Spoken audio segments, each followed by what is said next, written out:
주일 사부 예배에 나오신 여러분을 주님의 이름으로 환영합니다. 우리 이 시간 함께 사도신경으로 우리의 신앙을 고백하겠습니다. 나는 전능하신 아버지 하나님 천지의 창조주를 믿습니다. 나는 그의 유일하신 아들 우리 주 예수 그리스도를 믿습니다. 그는 성령으로 잉태되어 동정녀 마리아에게서 나시고 본디오 빌라도에게 고난을 받아 십자가에 못 박혀 죽으시고 장사된 지 사흘 만에 죽은 자 가운데서 다시 살아나셨으며 하늘에 오르시어 전능하신 아버지 하나님 우편에 앉아 계시다가 거기로부터 살아있는 자와 죽은 자를 심판하러 오십니다. 나는 성령을 믿으며 거룩한 공교회와 성도의 교제와 죄를 용서받는 것과 몸의 부활과 영생을 믿습니다. 아멘.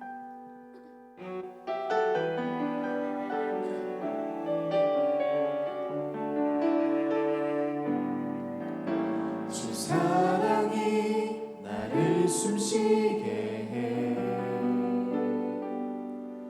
세상 그 어떤 어려움 속에도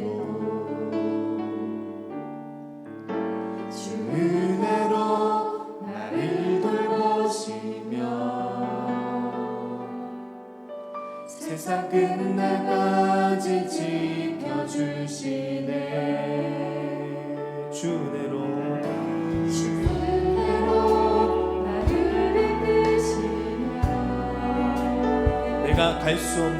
내가 갈 수 없는 그곳으로 주의 사랑 나를 붙드시며 주의 사랑 나를 붙드시며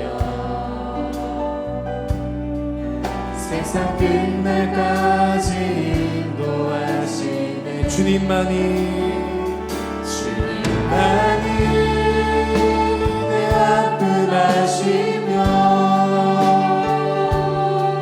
주님만이 내 맘 어루만지네. 어느 누구도 나를 향하신 주님의 사랑을 끊을 수 없네. 주님만이 내 능력이시며 주님만이 나의 구원이시네. 어느 누구도 나를 향하신 주님의 사랑을 끊을 수 없네. 주 사랑이 나를 숨쉬게 해 세상 그 어떤 어려움 속에도 주 은혜로 나를 돌보시며 세상 끝날까지 지켜주시네. 세상 끝날까지 지켜주시네. 주 사랑이 나를 이끄십니다. 주 사랑이 나를 이끄시네. 내가 갈 수 없는 그곳으로 주의 사랑 나를 붙드시며 세상 끝날까지 인도하시네. 세상 끝날까지 인도하시네. 주님만이 내 아픔 아시며 주님만이 내 맘 어루만지네. 어느 누구도 나를 향하신 주님의 사랑을 끊을 수 없네. 주님만이 내 능력이시며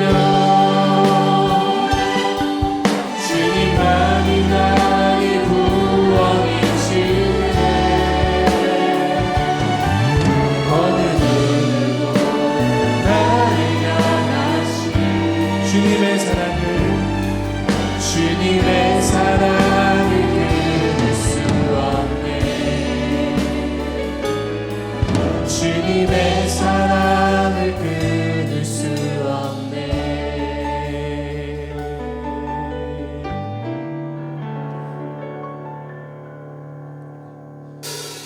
주님에 대한 우리의 사랑을 끊을 수 없음을 고백합니다. 우리 이 시간 가운데 주님을 향한 우리의 사랑과 우리의 마음을 노래하며 나갔으면 좋겠습니다.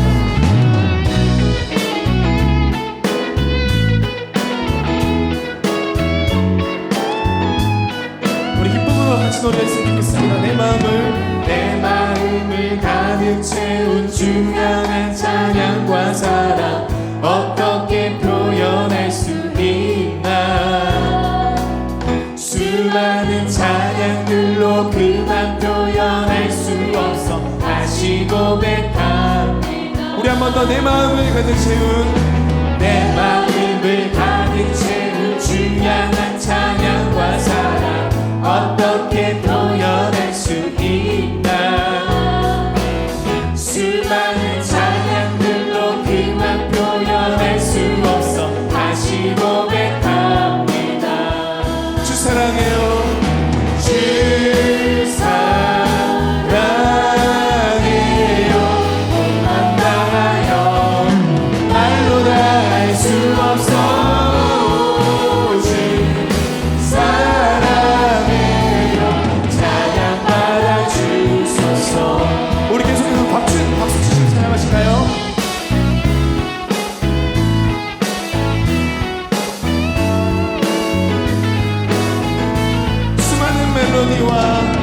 수많은 멜로디와 찬양들을 드렸지만 다시 고백하기 원하네.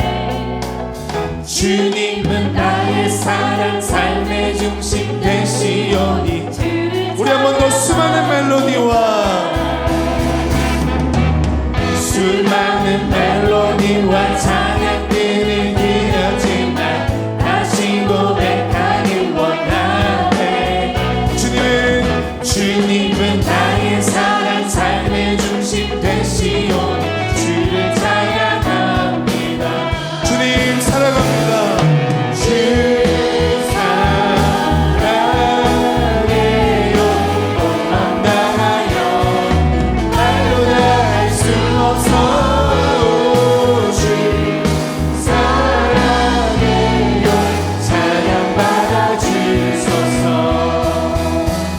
우리 계속해서 우리 박수 치시면서 우리를 향한 그 주님의 사랑과 우리의 사랑을 같이 한번 고백했으면 좋겠습니다. 아멘. 주님의 향한 우리의 사랑을 끊을 수 없습니다.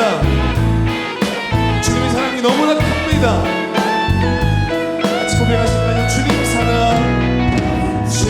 사랑 다시 고백하는 새날 주신 감사해요. 우리 한 번 더 주님 사랑 다시 고백하는 새날 주신 감사. 우리 한 번 더 주님 사랑 다시 고백하는 주님 사랑 다시 고백하는 새날 주신 감사해요. 우리 한 번 더 주님 사랑 다시 고백하는 새날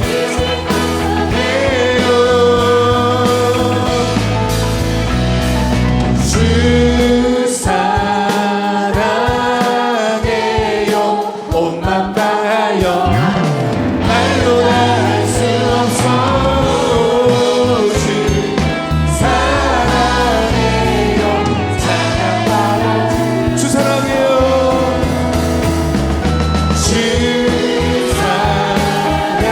사랑해요. 옷만 다하여 말로 다 할 수 없어.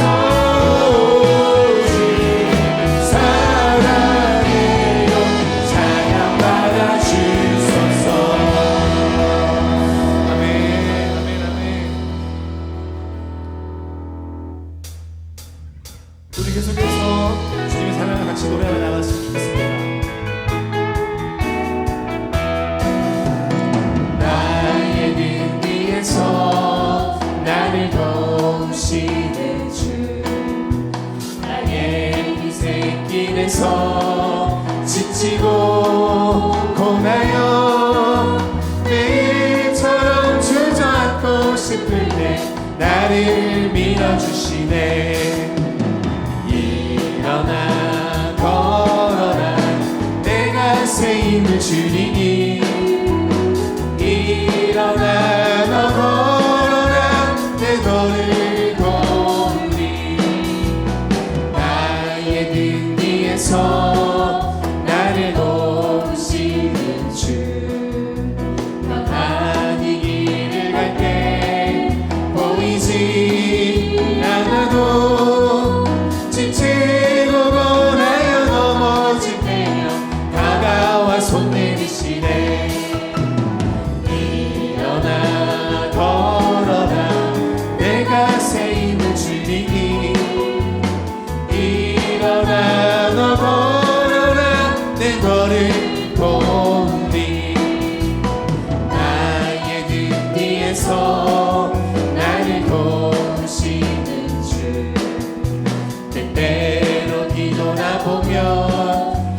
여전히 계신 주 잔잔한 미소로 바라보시며 나를 재촉하시네. 일어나 걸어라 내가 새 힘을 주리니. 일어나 너 걸어라 내 너를. 우리 1절 한 번만 더 노래하겠습니다. 나의 등 나를 도우시는 나의 인생길에서 지치고 고나여 매일처럼 주저앉고 싶을 때 나를 밀어주시네. 일어나 걸어라 내가 새 힘을 주리니. 일어나 너 걸어라 내 너를. 일어나 걸어라. 일어나 걸어라 내가 새 힘을 주리니. 일어나 너 걸어라 내 너를 도우니. 아멘. 우리 계속해서 우리를 자유케 하시는 그 주님을 우리 같이 기쁨으로 노래했으면 좋겠습니다.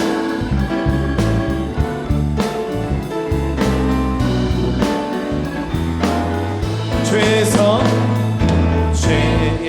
자유를 얻게 하는 보혈의 능력 주의 보혈. 시험을 이기고 승리하니 참 놀라운 능력이로다. 주의 보혈 주의 보혈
찬양하며 나가기 원합니다.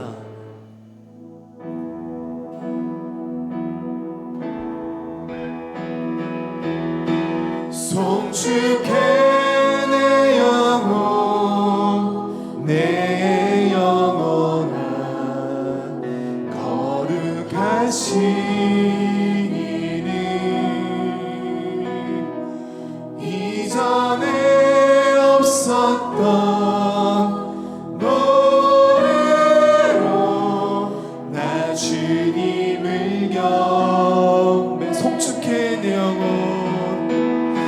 송축해 내 영혼 내 영혼아 거룩하신 이름 이전에 없었던 노래로 나 주님을 경배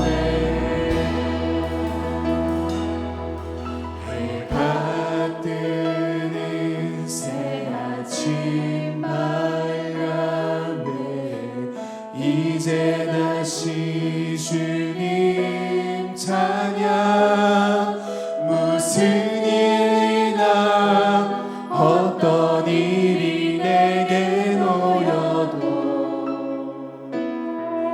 저녁이 올 때 나는 노래해 송축해 내 영혼 내 영혼아 거룩하신 이름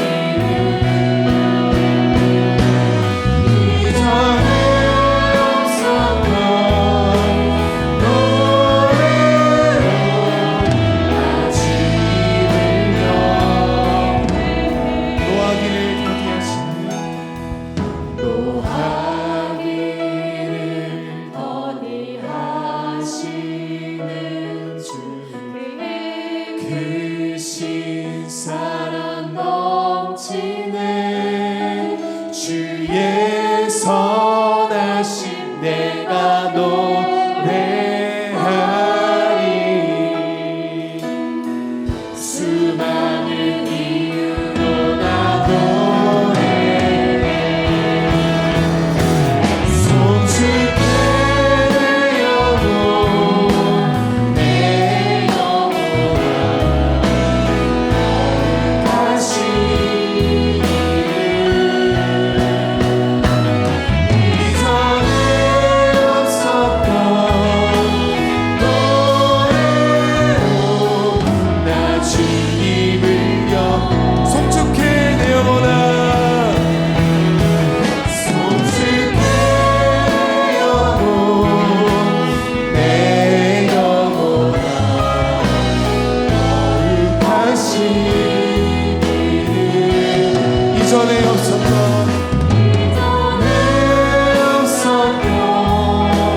노래로 나 주님을 경배해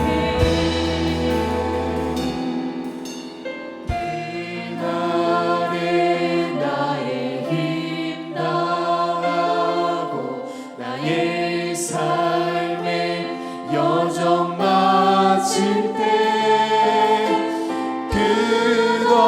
끝없는 찬양 드리리라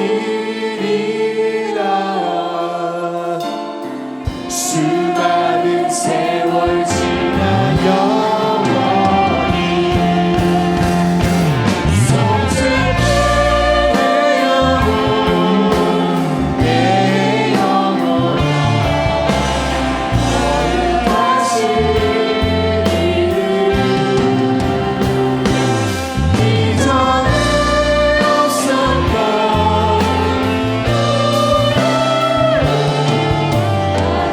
우리 한 번 더 우리 영이 깨어 노래하기 원합니다. 송축해 내 영혼 아멘 송축해 내 영혼 내 영혼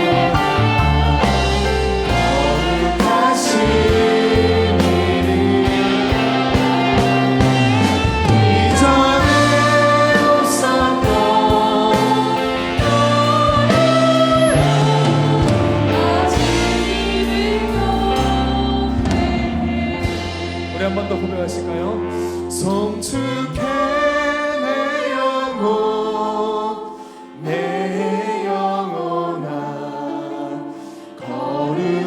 거룩하신 이름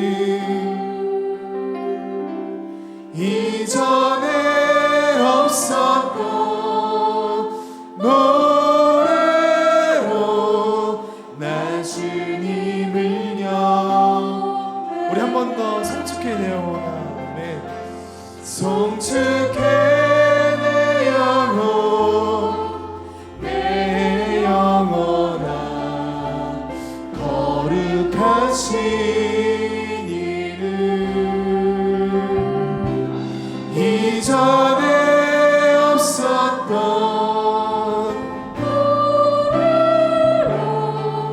나 주님을 경배해 우리 한 번 더 송축해 내 영혼 송축해 내 영혼 내 영혼아 거룩하신 이름 이전에 없었던 감사로 이전에 없었던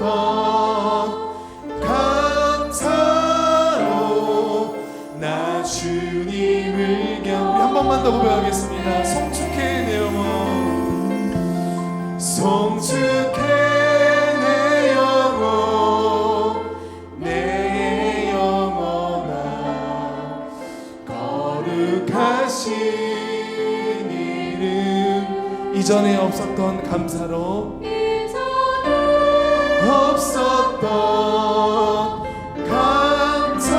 감사로 나 주님을 경배해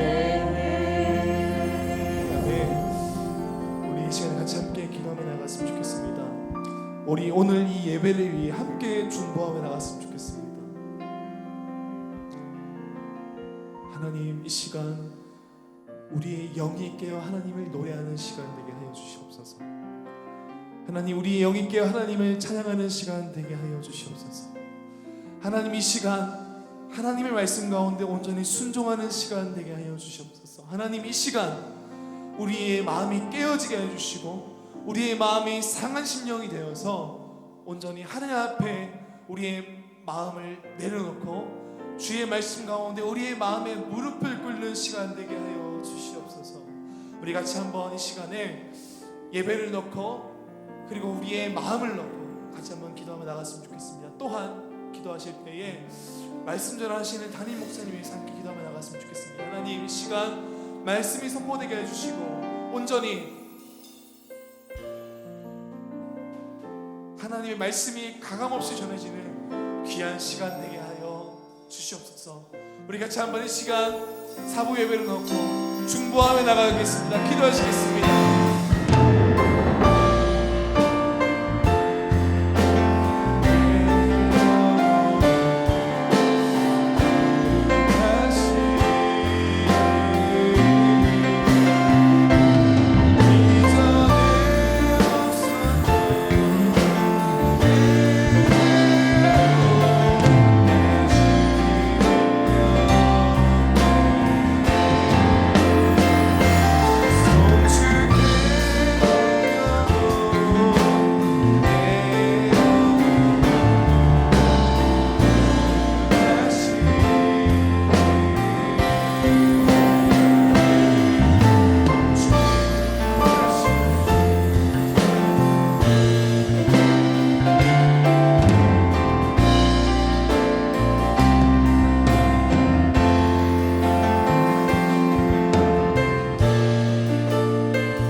영광과 존귀와 찬송을 흘러받으시기에 합당하신 만유의 주 여호와 우리 하나님, 이스라엘의 찬송 중에 거하시는 우리 주여, 오늘 귀하고 복된 주의 성의를 허락하사 우리 한일의 신실한 성도들 온 마음과 정성을 다해 주 앞에 예배할 수 있도록 인도하심을 감사하나이다. 이 시간 아버지 영과 진리로 예배하게 하사 주께서 우리 중에 계심과 우리가 주 안에 이 싸움을 실감하며 예배하는 참으로 귀하고 복된 시간 되게 하여 주옵소서. 또한 각인의 처소에 머물러 온라인으로 함께 예배하는 우리 모든 성도들에게도 성령을 충만하게 부으사 이전에서 드리는 예배와 각인의 처소에서 드리는 예배가 하나 되어 우리 주님께서 기쁘게 받으실 만한 거룩한 산제사, 거룩한 참예배 되어 주 앞에 연락되기를 간절히 소원합니다. 기도하는 이 시간 먼저 원하옵기는 이 나라 이 민족 긍휼히 여겨주시고 우리 대한민국을 긍휼히 여기사 이 땅을 덮고 있는 모든 어둠의 세력을 제하여 주시옵시고 우리 대한민국이 주님의 뜻 안에서 더욱 귀하게 성장해 갈 수 있도록 도와주시옵소서. 오직 주의 공의와 정의로 다스려짐으로 말미암아 온 국민이 자유롭고 공평하고 공정한 가운데 골고루 잘 사는 나라 되게 하여 주옵시고 나아가 온 땅과 열방 가운데 우뚝 서는 나라로 중단 없이 천진해 갈 수 있도록 인도해 주옵소서. 특별히 아버지 우리나라가 주의 말씀에 굳게 서서 주를 믿는 우리 대한민국 될 수 있게 도와주시고 이로써 아버지 온 땅과 열방에 주의 복음을 전파해 나아가는 우리 아버지 대한민국으로 변화받게 하여 주시길 간절히 소망합니다. 이를 위해 우리 한국교회를 새롭게 하여 주시옵소서. 이 나라를 이끌어가기에 부족함이 없는 영적 지주, 정신적 지주가 되게 하여 주옵소서. 교회 안의 모든 갈등과 분열의 요소 사라지게 하여 주옵시고 사분오일된 교단이 주의 십자가 아래 하나로 뭉쳐 더욱 힘있게 나아갈 수 있도록 인도하여 주옵소서. 무엇보다 아버지 지금의 아버지 교회 상황이 참으로 안타깝고 참으로 마음이 아픕니다. 주님, 그러나 주께서는 무엇이나 다 하실 수 있사오니 우리 한국교회를 새롭게 하사 이전 영광을 회복하게 하여 주옵시고 이전보다 더욱 큰 능력으로 이 나라 이 민족을 이끌어가게 하시고 오직 주의 뜻 안에서 우리 한국교회가 이 시대의 구원의 방주 참으로 아버지 믿음과 사랑과 소망의 공동체가 되어 귀하게 쓰임받을 수 있기를 간절히 소원합니다. 그 중에 세우신 우리 한일교회 위에 더 큰 은혜로 채워주옵소서. 이제 40여 성상을 지나 장성한 분량의 연륜에 이르게 하셨사오니 주님께서 더욱 큰 힘을 부어주옵시고 그 연륜에 걸맞는 주의 뜻 일을 이루어 나갈 수 있도록 인도해 주시옵소서.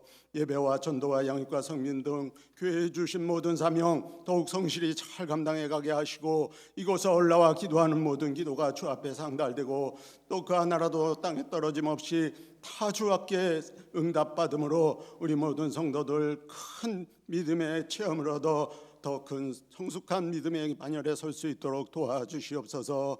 우리 모든 성도들 서로 사랑하고 아끼고 용납하는 가운데 아름다운 믿음의 행군을 진행해 나아갈 수 있도록 인도하시고 이 시대에 아버지 귀하게 쓰임받는 우리 한일교회 되기를 원합니다. 세상이 참으로 힘듭니다. 그럴지라도 우리 한일 성도들 이곳에 올라와 우리의 상하고 지친 영혼이 새 힘을 얻고 안위받고 회복되는 놀라운 우리 한일교회 되어 우리 모든 성도들의 심령의 고향 같은 곳이 되어 주님을 기쁘시게 하는 우리 한일교회 될 수 있기를 간절히 소망합니다.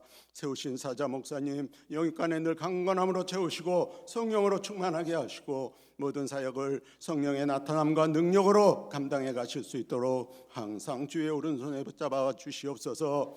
사모님의 사역에도 복 내려 주시고 우리 한일의 모든 성도들 주님과 날마다 동행함으로 기쁨과 감사가 넘치는 복된 신앙생활을 할 수 있도록 인도해 주시기를 원합니다. 특별히 더 원하옵기는 적금에 창궐하고 있는 코로나 바이러스 사태로 우리가 영적으로나 육적으로나 너무 큰 어려움에 직면해 있사옵니다. 주님 하십니다. 주님 보십니다. 이제 아버지 우리가 이로 말미암아 부르짖어 기도하는 모든 기도와 신음하는 모든 우리의 신음소리에 응답해 주시옵소서. 이제 이 코로나 바이러스가 이 땅에서 온전히 소멸되어 우리의 근심이 기쁨이 되게 하시고 또 우리의 탄식이 찬송이 되게 하여 주시길 원합니다. 아우나 이 환난 뒤에 있는 주님의 깊으신 뜻을 우리가 잊지 말게 하시고 깨달아 하는 지혜가 있게 하여 주시옵소서.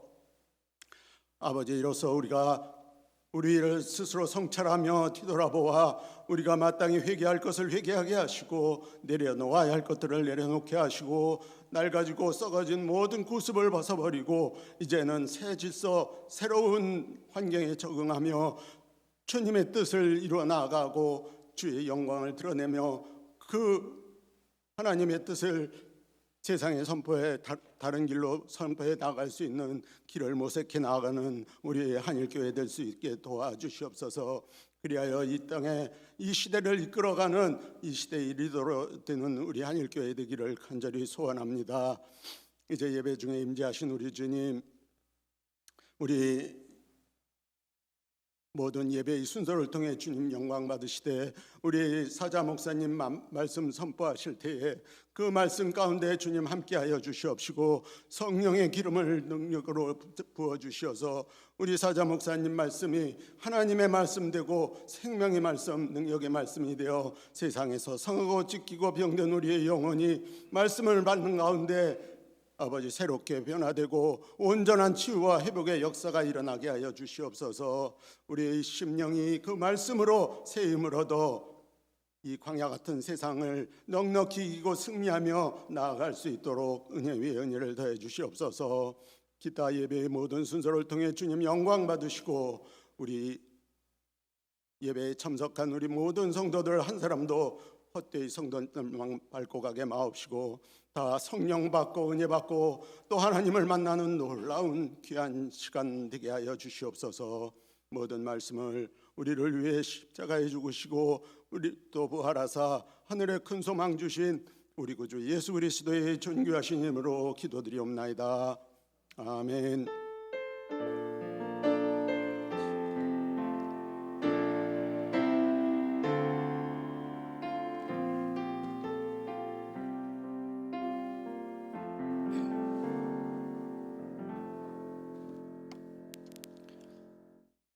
하나님의 말씀은 예레미야가 4장 11절에서 16절 말씀입니다. 예레미야가 4장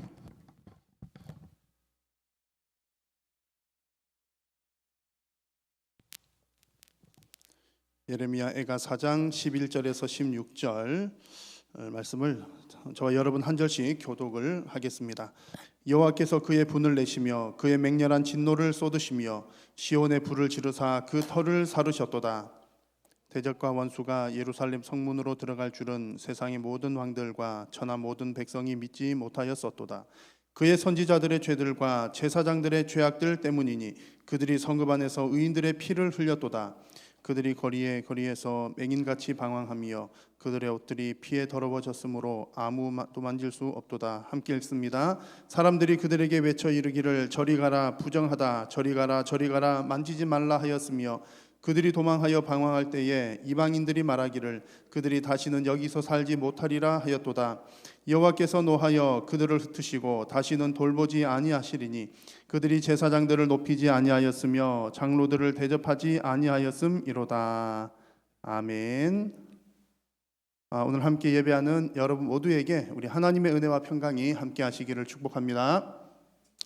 오늘은 종교개혁 주일입니다. 우리 교회가 속한 교단은 칼빈의 종교개혁자 칼빈의 종교개혁 신앙 전통에 서 있는 그런 교단입니다. 아주 보수적이고 또 건강한 교단입니다.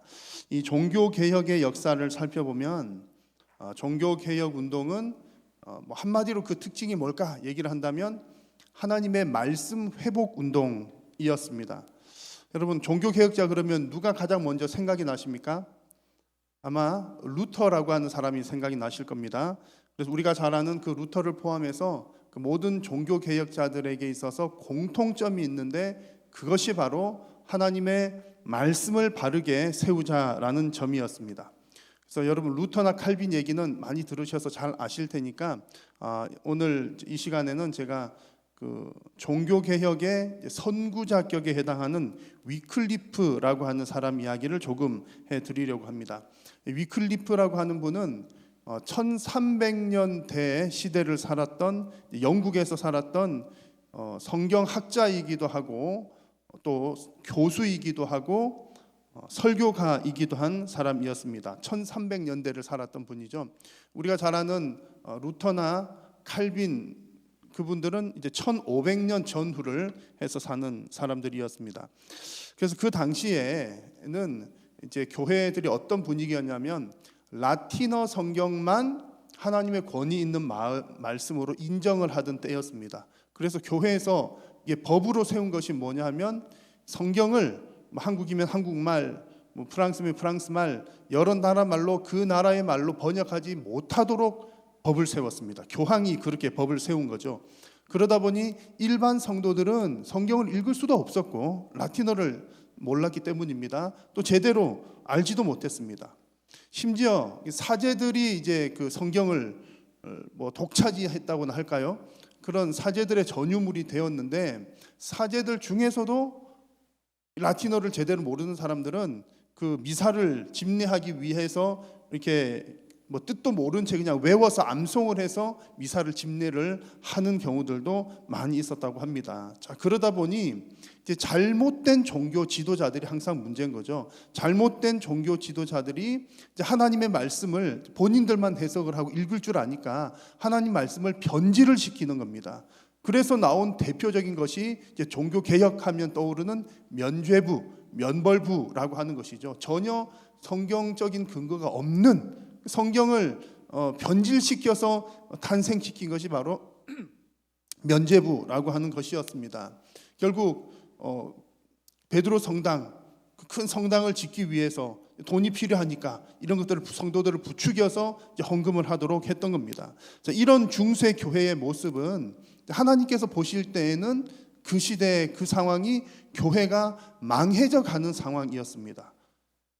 교회는 이렇게 이제 베드로 성전 얼마나 큽니까? 성당 대단히 큰 건물을 지어서 아주 화려하고 권위 있어 보이고 잘 되는 것처럼 보일지 모르지만 하나님의 말씀으로부터 멀어져 있었기 때문에 하나님께서 보실 때는 교회가 망하는 시점이었다는 얘기입니다. 그래서 하나님께서는 하나님의 말씀을 귀하게 여기는 말씀의 사역자들을 세우셔서 종교 개혁을 이끄셨던 겁니다.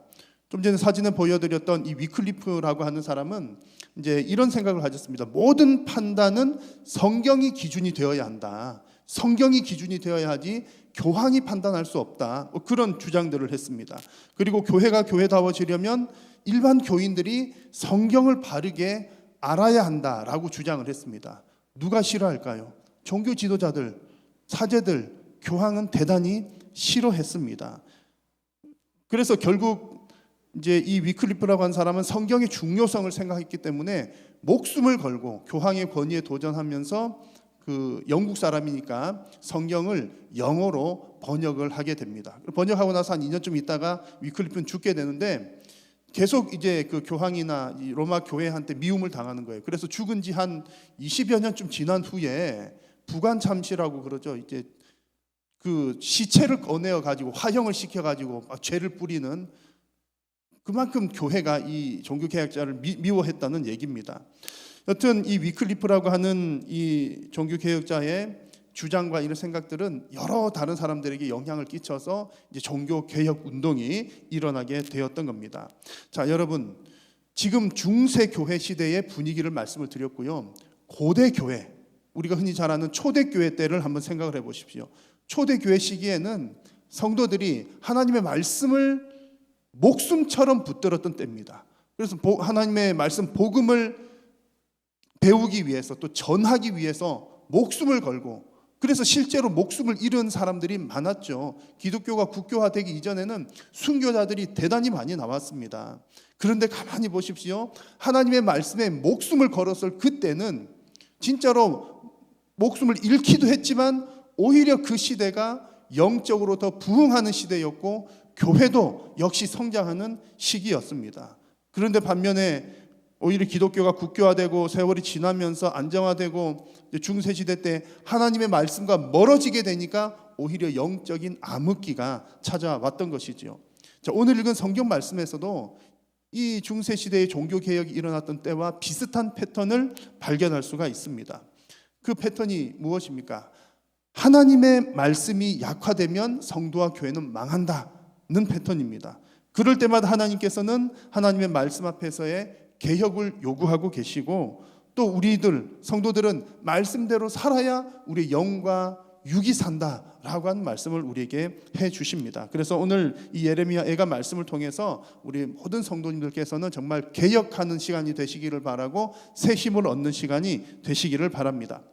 자, 오늘 읽은 예레미야 애가 말씀은 사실은 좀 어두운 내용입니다. 애가는 슬픈 노래잖아요. 그 망해가는, 무너져가는 예루살렘 성을 바라보면서 예레미야 선지자가 이제 하나님 계시를 받아서 쓴 내용, 성경이 바로 예레미야 애가입니다. 예레미야 선지자의 눈에 볼 때는 이 예루살렘 성은 순금처럼 아름다운 보배, 그런 보배로운 도성이었습니다. 그런데 그 예루살렘이 이제 빛을 잃고 변질이 되어서 마치 질 항아리 같이 되었다라고 표현을 합니다. 거룩한 도성, 하나님께서 세우신 예루살렘 성이 이제 망해가는 모습을 묘사를 한 것이지요.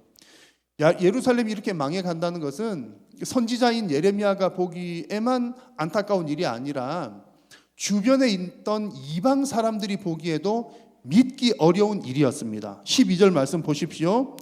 이렇게 대적과 원수가 예루살렘 성문으로 들어갈 줄은 세상의 모든 왕들과 천하 모든 백성도 믿지 못하였도다. 그러니까 이렇게 예루살렘 성이 망할 거라고는 너나 나나 할 것 없이 생각조차도 못했다는 얘기입니다. 왜 그렇습니까? 예루살렘 성은 하나님께서 세우신 곳입니다.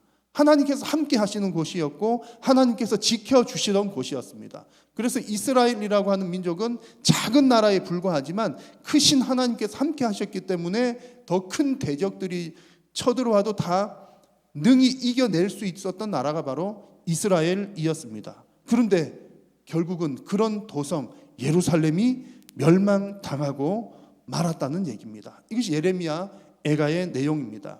여러분, 이 이야기는 지금 옛날에 있었던 예루살렘 망할 때 그런 얘기가 아니라 지금 이 시대의 거룩한 공동체인 교회에도 충분히 일어날 수 있음을 우리에게 보여줍니다. 물론 여러분, 교회는 하나님께서 지켜주시는 줄로 믿습니다. 아멘이십니까? 교회는 하나님께 지켜주실 겁니다. 하나님의 교회니까요. 주님의 교회이기 때문에 그렇습니다. 그리고 성경의 이야기들을 보면 결국에는 교회가 승리합니다. 요한계시록, 성경의 마지막 요한계시록 보십시오. 요한계시록의 주제, 하나님의 교회는 승리한다입니다. 성경은 분명히 그렇게 보여줍니다. 자, 그러나 시대마다, 각 시대마다 가시적인 교회, 로컬 처치들은 망하는 경우들도 더러더러 있었더라는 얘기입니다. 오늘 지금 읽고 있는 예레미야 시대의 성전, 예레미야 시대의 예루살렘 성전 망했지요. 중세 시대의 중세 교회 망한 것입니다. 이런 일들이 충분히 일어날 수 있다는 얘기입니다. 자, 그런데 여기서 중요한 것은 이렇게 교회들이 어떤 특정한 시대마다 망하게 되는 일들이 일어나는데 망하는 원인이 무엇인지를 정확하게 알아차려야 합니다. 진단을 제대로 해야 된다는 얘기죠. 자칫 진단을 잘못하게 되면 처방을 잘못하게 됩니다. 여러분, 약 잘못 먹으면 부작용 많이 생기는 거 잘 아시지 않아요? 처방을 잘못 내리게 되면 병세가 더 악화될 수도 있기 때문입니다. 오늘 성경에 보면 이 예루살렘이 망하게 된 이유를 분명하게 보여주는데 그것은 크게 보면 이스라엘 백성들의 죄 때문인 것이고 오늘 본문에서는 특별히 선지자들의 죄 그리고 제사장들의 죄 때문이다 이렇게 표현을 합니다. 13절에 그의 선지자들의 죄들과 제사장들의 죄악들 때문이다 라고 표현을 하죠. 여러분, 선지자나 제사장들이 무슨 죄를 지었겠습니까?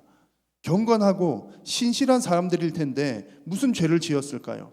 그래서 13절 뒷부분에 보니까 그들이 성읍 안에서 의인들의 피를 흘렸다 그랬는데 아니 그들이 살인한 것이 그렇게 살인자로서의 죄를 지은 것이 큰 문제였다는 그런 얘기일까요? 선지자와 제사장들의 근본적인 죄는 하나님의 말씀과 관계가 있습니다. 선지자, 제사장 하는 일이 무엇입니까? 하나님의 말씀으로 백성들에게 전하고 가르치는 역할을 하는 사람들이 제사장과 선지자들이었습니다.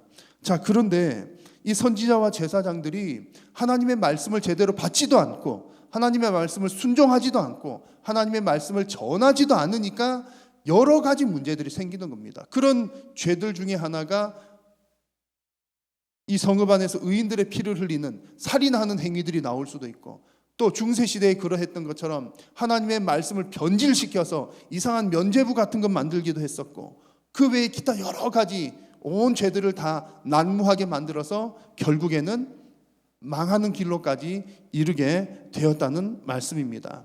여러분, 지금 이 예레미야 시대에 이런 분위기가 종교개혁 시대와 여러분 비슷합니다. 하나님의 말씀이 변질이 되어서 그 종교개혁을 통해서 중세교회 시대가 마감한 것처럼 오늘 예레미야 시대에서도 하나님의 말씀이 변질이 되니까 그 성전 시대가 마감을 하게 되었던 것입니다. 요즘에 워낙 코로나 어쩔 수 없이 코로나 얘기들을 너무 많이 하잖아요. 이런 분위기 보면 마치 이제 워낙 요즘에 망하는 데들이 많잖아요. 뭐 식당도 망한다고 그러지, 어디도 망한다고 그러지, 또 뭐 대형 할인 마트들도 뭐 망한다고 그러지, 게다가 교회들도 망한다, 그런 얘기들을 많이 합니다. 마치 코로나 때문에 교회가 망한다 라는 얘기들을 하는 사람들도 많고, 또 그렇게 보여지기도 합니다. 자, 그런데 여러분, 우리가 영적인 눈을 뜨고 냉철하게 살펴보면 사실은 교회가 코로나를 망하게 하는 것이 아니라 하나님의 말씀이 변질되었기 때문에 교회가 망한다는 사실을 우리는 정확하게 알아야 합니다. 그래서 지금 이 코로나 때문에 어려운 이런 시국에도 어떤 교회들은 괜찮은 교회들이 있습니다. 뭐 이제 모여서 출석하지는 않고 온라인으로 이렇게 하지만 교인들의 멤버에도 변함이 없고 뭐 헌금에도 변함이 없고 그렇습니다. 우리 가까운 데 있는 방학동에 있는 어느 모 교회도 그러하고요. 또 오늘 선교사님 잠깐 다녀갔는데 선교사님 섬겼던 교회도 또 그렇다고 합니다. 그런 교회들의 특징을 가면 살펴보면 하나님의 말씀을 잘 가르치는데, 특별히 그 중에서도 교회가 무엇인지를 바르게 가르치고, 또 성도님들이 교회가 무엇인지를 정확하게 이해를 하고 있으니까 주변 환경에 코로나가 오나 뭐가 오나 환경이 바뀌어도 교회를 향한, 하나님 나라를 향한 그 믿음은 흔들림이 없는 겁니다. 교회의 역사에서도 이런 일들이 분명히 드러나죠. 여러분, 결코 환난과 핍박이 교회를 망가뜨린 적은 별로 없습니다. 환난과 핍박이 심한 시기에서도 오히려 하나님의 말씀을 더 강하게 붙들고 있으니까 오히려 그런 때의 교회는 더 성장하고 그런 때의 성도들의 믿음은 더 굳세게 세워졌습니다. 그러나 반대로 평안하다 겉으로 보기에는 평안한 시기라 할지라도 하나님의 말씀이 약화가 된 시기에는 성도들이 타락하고 교회도 변질이 되었습니다. 기독교 교회 역사가 그것을 분명하게 보여줍니다. 그러므로 사랑하는 성도 여러분, 우리가 분명히 기억할 것은 교회나 우리 성도 나 개인도 만약에 망하는 길로 가게 된다면 그 망하는 이유가 외부에 있지 아니하고 우리 내면에 있다는 사실을 정확하게 깨닫는 여러분 다 되시기를 주님의 이름으로 간절히 축원합니다. 원인은 우리 내부에 있다. 이것을 정말 절실하게 깨달으셔야 합니다. 오늘 본문을 자세히 보면 이 교회가 망해갈 때에 나타난 특징이 하나가 나옵니다. 그 특징은 이방 사람들의 반응인데요. 참 어떻게 보면 웃픈 일이기도 하죠. 하나님의 교회가, 그리고 오늘 성경에서는 예루살렘 성전이죠. 예루살렘 교회가 성전이 아주 잘 되어 갈 때는 뭐 한마디도 말하지 못하던 사람들이 이제 예루살렘 성전이 망하고 무너지고 침략당하고 그러니까는 이방 사람들이 하나님의 백성들을 향해서 하는 말이 오늘 15절 얘기인 겁니다. 사람들이 그들에게 외쳐 이르기를 저리 가라 부정하다, 저리 가라 만지지 말라 하고, 또 이방인들이 말하기를 그들이 다시는 여기서 살지 못하리라. 이방 사람들이 하나님의 백성을 향해서 하는 얘기입니다. 특별히 15절에서 그들에게라고 하는 것은 이스라엘 민족을 다 가리키기도 하지만 오늘 본문의 문맥상으로는 제사장들과 선지자들입니다. 이방 사람들이 제사장을 향해서, 선지자를 향해서, 제사장과 선지자가 어떤 사람입니까? 가장 거룩하게 성별되고 구별된 사람들입니다. 거룩한 사람들이에요. 그런데 정말 속된 이방 사람들이 선지자, 제사장을 향해서 부정하다, 속되다, 여기서 살지 말라, 그런 얘기를 지금 하고 있다는 얘기입니다. 여러분 참 가슴 아픈 일이죠. 그냥 망하는 것만 해도 가슴 아픈 일인데 옆에서 너 망했잖아, 저리 가, 비켜, 여기 없어야 돼, 그렇게 쿡쿡 지르니까 또 얼마나 더 씁쓸한 일이겠습니까? 게다가 가장 정결하고 가장 거룩한 자들로 여겨졌던 제사장 선지자들, 그리고 하나님의 백성들이 이방 사람으로부터 부정하다라고 하는 이상한 소리를 듣게 된 것입니다. 여러분, 왜 이런 일들이 일어나게 됩니까? 여러분, 이런 일이 일어나는 것, 결국 하나님의 백성이 하나님 백성답지 못하게 변질되었기 때문입니다. 하나님의 백성은 하나님의 말씀대로 살아가는 사람들인데, 하나님의 백성이 하나님의 말씀대로 살지 못하니까, 하나님의 말씀에서 멀어지니까 망하게 되는 것이고, 이방 사람들로부터 부정하다라는 이상한 평가까지 듣게 되는 겁니다. 여기서 중요한 것 한 가지는요, 지금 이방 사람들이 이렇게 비난하는 타이밍입니다. 어느 타이밍에 이런 비방을 하는지를 자세히 보셔야 됩니다. 그 사람들이, 외부 사람들이, 이방 사람들이 예루살렘 성전을 비난했기 때문에 예루살렘 성전이 망한 것이 아니라, 이미 망한 예루살렘 성전을 보고 비난했다는 사실이 중요합니다. 앞서 말씀드린 것처럼 이 예루살렘이 망한 이유가 외부에 있지 않다는 얘기를 다시 한번 드리는 겁니다. 외부 사람들이 공격하니까, 외부 사람들이 핍박하니까 예루살렘이 망한 것이 아니라, 하나님 말씀에서 멀어지니까 이미 망했다는 얘기입니다. 누구의 탓도 아닌 우리들의 죄의 결과인 것이지요. 만약에 여러분 지금 누군가가 교회를 향해서 비난한다면, 성도들을 향해서 비난을 한다면, 때로는 그것이 무고한 핍박과 비난일 수도 있습니다. 우리 아무 잘못 안 했는데도 그런 비난이 있기도 합니다. 그런데 만약에 우리는 정말 그런 상황에서 비난을 받는 것은 신경 쓸 것도 없습니다. 그리고 우리에게 별다른 타격감을 주지도 못합니다. 그러나 교회와 성도가 하나님의 말씀대로 살아가지 못했을 때 받는 비난은 정말 뼈를 때리는 비난이 됩니다. 그러므로 우리 하나님의 백성들은 어떤 이런 일들을 당할 때 먼저 우리 자신을 돌아보아야 하는 겁니다. 외부 탓할 것 없고 외부 환경 바라볼 게 아니라, 내가 과연 하나님의 말씀 앞에 바르게 서 있는가, 그리고 우리 교회가 과연 하나님의 말씀대로 사역을 감당하고 있는가를 먼저 살펴야 하는 겁니다. 하나님의 백성이 말씀대로 살지 않으면 하나님 백성 아닌 거죠. 하나님의 교회가 하나님 원하신 사역하지 않으면 하나님의 교회가 아닌 것입니다. 그래서 우리가 정말로 하나님의 말씀에 합당하게 살고 있다면 우리는 정말 쫄거나 떨거나 할 이유가 전혀 없습니다. 그러나 하나님 말씀에 비추어서 정말 우리가 말씀대로 못 살았구나라는 생각이 조금이라도 든다면 우리는 하나님 앞에 엎드려 회개해야 할 줄로 믿습니다. 자, 오늘 이 성경 내용은요, 좀 희망적인 내용이 아니고 망하는 내용이어서 좀 어둡기는 합니다만, 그러나 결론은 희망입니다. 결국에는 희망입니다. 하나님은 결국 회복시키시는 분이기 때문입니다. 오늘 이스라엘 백성들의 죄 얘기했죠. 특별히 선지자 제사장들 죄 때문에 예루살렘이 망했다, 그 얘기를 하지만 여러분, 결코 이 이야기가 하나님께서 망하셨다는 얘기는 아닙니다. 그리고 결코 이 이야기가 하나님께서 손해보셨다는 얘기도 아니고 하나님의 주권이 흔들렸다는 얘기는 더더욱 아닙니다.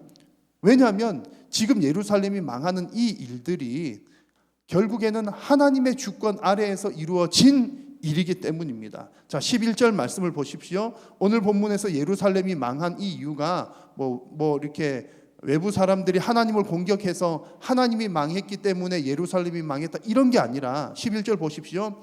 여호와께서 그의 분을 내시며, 하나님께서 예루살렘을 향해서 분을 내셨다는 겁니다. 그의 맹렬한 진노를 쏟으시며, 어디에다가요? 예루살렘에다가요. 그래서 시온의 불을 지르사 그 터를 사르셨도다. 누가 그렇게 했다는 얘기입니까?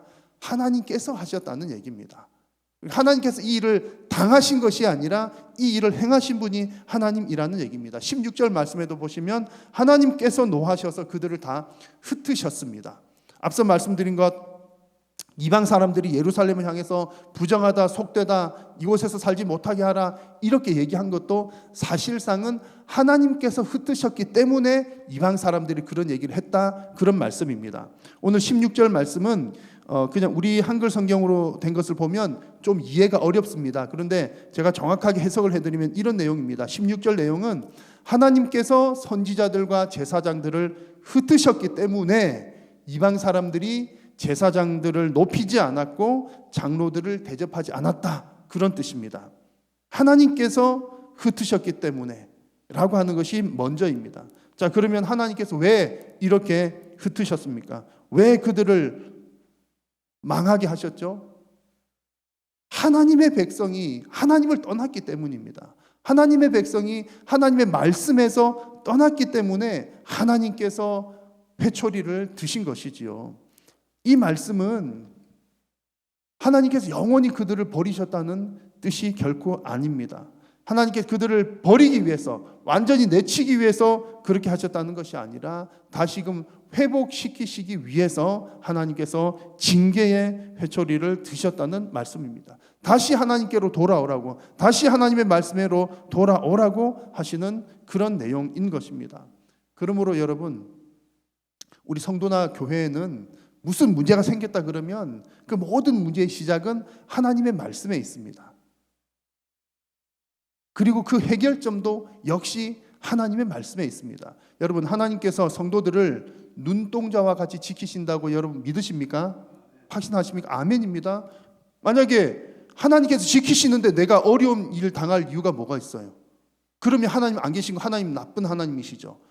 그래서 분명히 하나님은 우리를 눈동자와 같이 지키십니다. 그런데 우리가 어떤 무슨 문제를 당했다, 일을 당했다 그러면 그것은 누구의 주권 아래 이루어지는 겁니까? 하나님의 주권 아래서 되는 겁니다. 결코 사단 마귀가 우리를 해할 수 없습니다. 유혹은 하지만 할 수 없어요. 그런데 우리가 징계를 당하거나 채찍을 맞을 때는 하나님께서 그렇게 하시는 겁니다. 왜요? 우리가 하나님 말씀에서 떠났기 때문에. 그러니까 하나님께서 여전히 우리를 사랑하고 계시기 때문에 그렇게 하신다는 얘기입니다. 그러므로 우리 성도들은 늘 말씀 앞에서 우리를 비추어 보는 것이 살 길이라는 얘기죠. 제가 재밌는 작품을 하나 소개를 해드리겠습니다. 재밌다고 표현해도 될지는 모르겠는데, 이제 대가의 작품인데 하나님의 말씀을 잘못 이렇게 오해를 하면 나타나는 현상, 작품이랄까요? 이런 결과물이 오게 되는 겁니다. 자, 이 사진은 이제 조각상입니다. 조각상인데 미켈란젤로라고 하는 대단한 그 작가가, 미술가라고 하나요? 그 조각한 모세상입니다. 모세상, 성경에 나오는 출애굽을 인도한 모세의 상입니다. 조각을 한 작품입니다. 1500년대 초반 정도에 만든 작품입니다. 자, 보십시오. 모세 오른손 밑에 이렇게 보이는 것은 십계명 돌판입니다. 모세가 하나님께 받아올 때 돌판이고요. 머리 쪽에 보십시오. 혹시 잘 보이십니까? 머리 쪽에 뭐가 보이십니까? 뿔이 나 있습니다. 머리띠가 아니라 머리에 뿔이 나 있는 거예요. 왜 모세의 머리에 뿔이 생겼을까요? 그 이유는 결국 이렇게 찾아보니까 성경을 번역을 잘못한 오류가 있었기 때문이었습니다. 무슨 얘기냐면 출애굽기 34장 29절을 보면 이제 이런 내용이 나옵니다. 모세가 하나님께로부터 십계명 받아가지고 시내산에서 내려오는데, 내려올 때에 모세의 얼굴 피부가 어떻게 되었더라? 광채가 났더라. 그런 내용 나오거든요. 광채가 났다는 내용이 나오는데, 이 광채라고 하는 단어가 이제 히브리 말로 하면 카란이라고 하는 말인데, 이 광채, 빛이라고 하는 카란이라고 하는 말이 뿔을 뜻하는, 뿔이라고 하는 케렌이라고 하는 헬라 말하고 자음이 같은 거예요. 그 모양이 같은 겁니다. 히브리 말은 이렇게 자음에다가 모음을 붙여서 이렇게 읽는 글자인데 자음 그 모양은 똑같은 거예요. 그러다 보니까 이게 본래는 빛으로 해석을 해야 쓴 건데 뿔이라고 번역을 잘못한 겁니다. 이제 이 번역본은 중세 시대에 사용했던 그 라틴어 성경 번역본이었습니다. 그래서 이제 이 미켈란젤로라고 하는 사람이 그 성경, 라틴어 성경을 보고서 모세 작품을 만들었는데, 그 출애굽기 말씀 보니까 모세에게 뿔이 있었더라 이래가지고 뿔을 만들어 낸 겁니다. 그러니까 괜히 오역된 성경을 읽고 작품 만들었다가 멀쩡한 모세에다가 머리에다 뿔을 달게 된 것이죠. 게다가 여러분, 이렇게 한번 잘못한 해석이 얼마나 영향을 오랫동안 미치냐면은 이제 이 미켈란젤로의 작품을 본 사람들이 그 이후로 한 몇 세기 동안 지나면서 이런 생각을 가졌다고 합니다. 아, 유대인들은 머리에 뿔난 사람들이구나. 유대인들이 그렇게 생긴 줄로 사람들이 오해를 했다는 얘기죠. 자, 제가 이 미켈란젤로라고 하는 대단한 이 작가의 미술 작품을 평가를 할 수는 없지만 성경적인 사실을 기반으로 해서 이 모세상을 평가를 한다면, 감히 평가를 한다면 이 미켈란젤로의 모세상은 완전히 실패작, 망한 작품입니다. 왜냐하면 모세는 광채가 나야 할 모세에게 뿔이 났기 때문이죠. 전혀 그 의미가 다르게 전달이 지금 되고 있는 겁니다. 여러분, 그러면 이 작품을 어떻게 해야 될까요? 어떻게 하면 회복시킬 수가 있을까요? 만약에 제가 작가라면 이렇게 하나님 말씀이 원래 이런 뜻이었구나, 그러면 당장이라도 가서 모세 조각상의 뿔을 다 잘라내고 뭐 광채를 만든다든지 그렇게 지금이라도 수정을 좀 할 것 같습니다.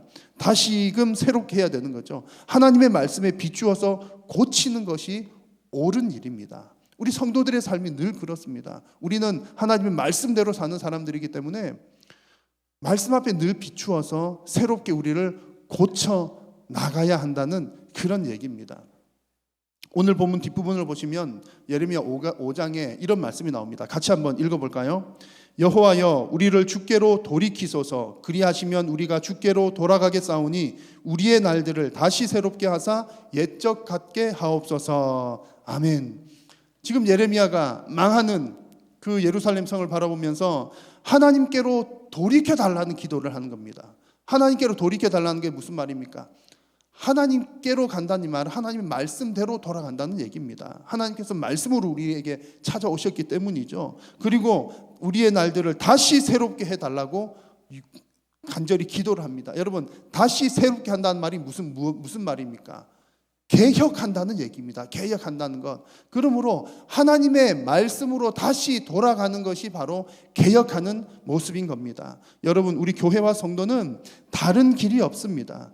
교회와 성도는 오직 하나님의 말씀만이 우리가 살 길이요, 회복될 길이요, 또 우리가 가야 할 길인 줄로 믿습니다. 결코 여러분, 코로나가 우리를 망하게 하지 못합니다.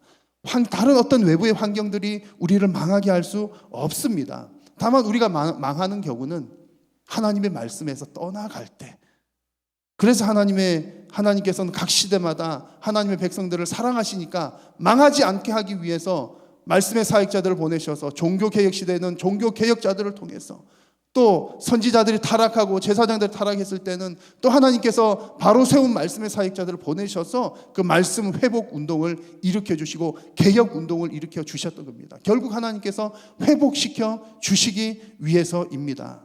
그래서 우리가 성도가 망하는 것처럼 보이는 시기가 있다면 여러분, 그때는 내가 지금 망하고 있는 것 아닌가? 그때는 뭐 하는 시기라고요? 하나님 말씀으로 개혁하고 회복되는 시기인 줄로 믿으시기를 바랍니다. 결국 하나님께서 그 개혁을 이끌어 가시기 때문입니다.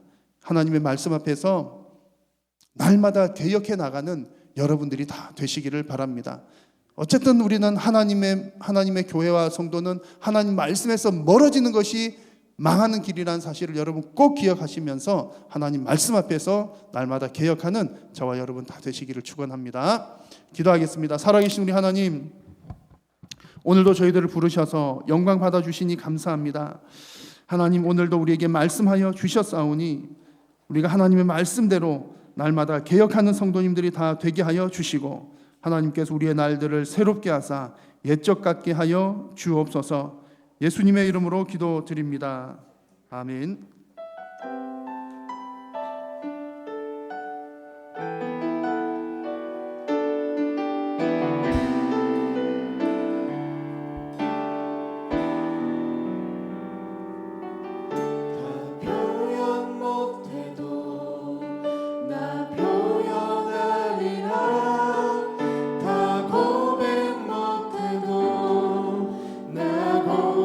고백하리라. 다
하나님, 오늘도 하나님 앞에 나오면서 우리의 마음과 정성을 담아 귀한 예물을 주님 앞에 올려드렸습니다. 주님께 올려드린 물질이 하나님 나라 영광 위하여 주님의 몸된 교회 위하여 귀하게 쓰임받도록 도우시고, 이 물질이 닿는 곳곳마다 생명 구원의 놀라운 역사들이 풍성하게 맺히게 하여 주옵소서. 드리는 손길들 위해 하나님께서 복 주시고, 사랑하는 성도님들의 모든 가정과 생업과 또 자녀들 위해 하나님 큰 은혜로 부어 주옵소서. 예배하고 돌아오는 발걸음을 복되게 하시고 한 주간도 믿음으로 승리 있게 하여 주옵소서. 예수님의 이름으로 기도드립니다. 아멘. 여호와는 내게 복을 주시고 너를 지키시기를 원하며, 여호와는 그의 얼굴을 내게 비추사 은혜 베푸시기를 원하며, 여호와는 그 얼굴을 내게로 향하여 드사 평강 주시기를 원하노라. 아멘.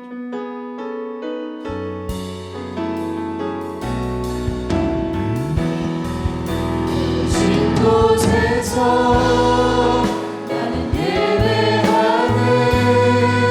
어떤 사관에도 나는 예배하는 부르신 곳에서 나는 예배하는 어떤 사관에도 나는 예배하는 부르신 곳에서